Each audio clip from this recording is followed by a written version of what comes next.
Morning, friends. The previous lesson we learned about different types of maps and uses of the maps, and as well as we learned about the dot maps in the previous class. Today we are going to learn about another two types of maps like choropleth map and the isopleth maps.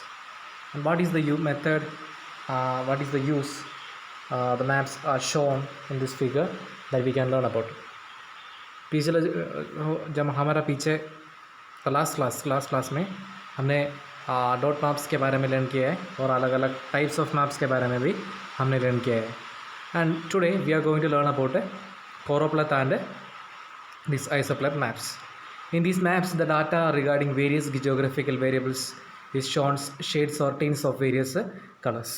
ये जो map में ये जो variables geographical variables दिखाने के लिए may be different types of density of population यहाँ पे दिखाया है और डेंसिटी ऑफ पॉपुलेशन दिखाने के लिए हमको ये जो choropleth मैप में टू मेथड्स यूज़ करता है.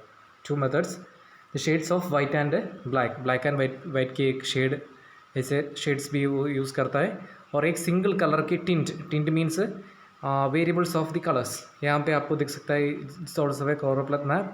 टिंट्स यूज्ड है. टिंट्स मीन्स एक कलर की रोज़ कलर यूज़ किया है और रोज़ कलर की लाइट और डार्क कलर्स यूज़ किया है. यहाँ पे आपको दिख सकता है लाइट एंड डार्क कलर्स,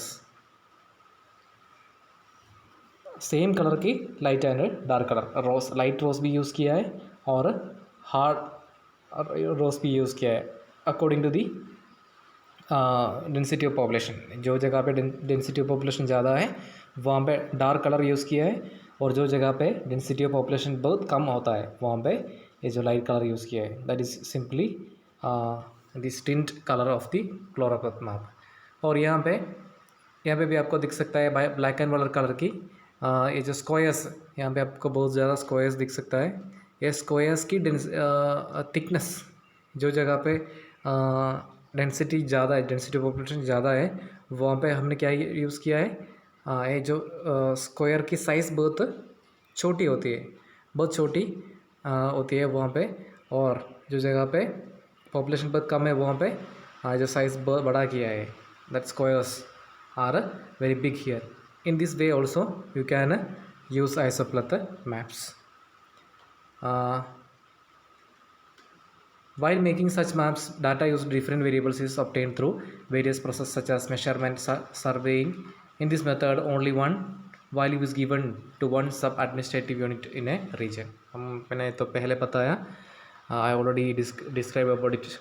मैंने द लास्ट क्लास में मैं इसके बारे में मेंशन किया था कि एक मैप बनाने के पहले बहुत ज़्यादा प्रोसेस है. उसके पीछे में एक जगह की मेजरमेंट करना पड़ता है और बहुत सारे सर्वेस कंडक्ट करना पड़ता है और उसके बाद में हमने एक मैप बनाता है. Here is also the same method is used and one value, लेकिन एक कलर की एक ही वैल्यू अलग अलग जगह पे यूज़ करता है. एक पर्टिकुलर एरिया में वन वैल्यूज़ यूज़ करता है. यू कैन सी हियर ये जो अमरावती डिस्ट्रिक्ट में अलग अलग प्लेस की वैल्यूज़, लेकिन एक तालुक वहाँ पे एक ही कलर यूज़ कर सकता है. That is the use of the tint map.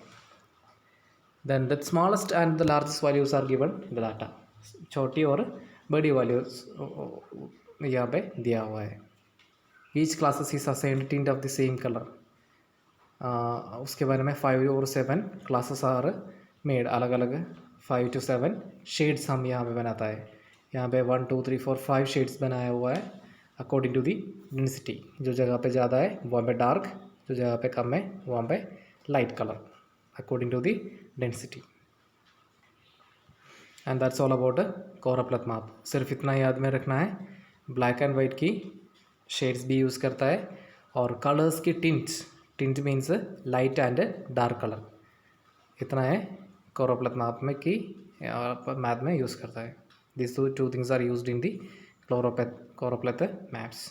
The second one is isopleth map. हम जो पिछले साल में बहुत ज़्यादा बार डायग्राम्स मैथ्स में और अलग अलग मैप्स में यूज़ किया है और देखा है, isobars. But here we are learning about isopleth. What is isopleth? It's not a bar.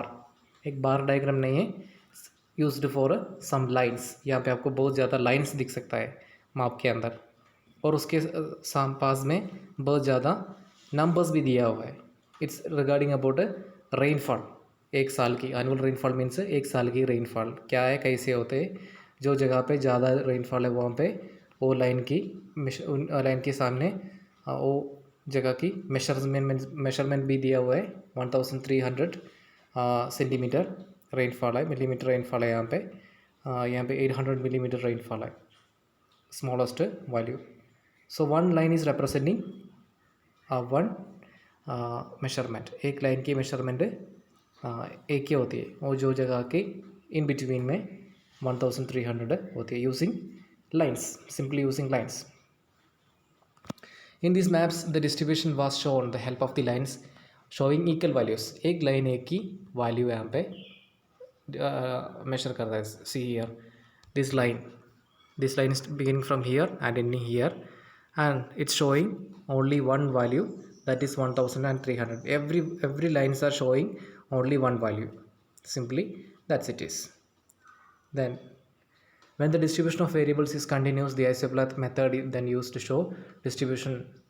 ये जो वेरिएबल्स सिर्फ एक ही जगह के नहीं है, अलग अलग जगह के हमको कोई भी एंगल में हमको बना सकता है। That is the use of this isopleth. कोई भी एंगल में यहाँ से लेके हमको यहाँ पे भी ऐसा भी एक मैप ड्रॉ कर सकता है, एक लाइन ड्रॉ करता है, but it should be a single unit of measurement. Single unit of measurement की लाइन हमको यहाँ पे बना सकता है, ओनली वन यूनिट।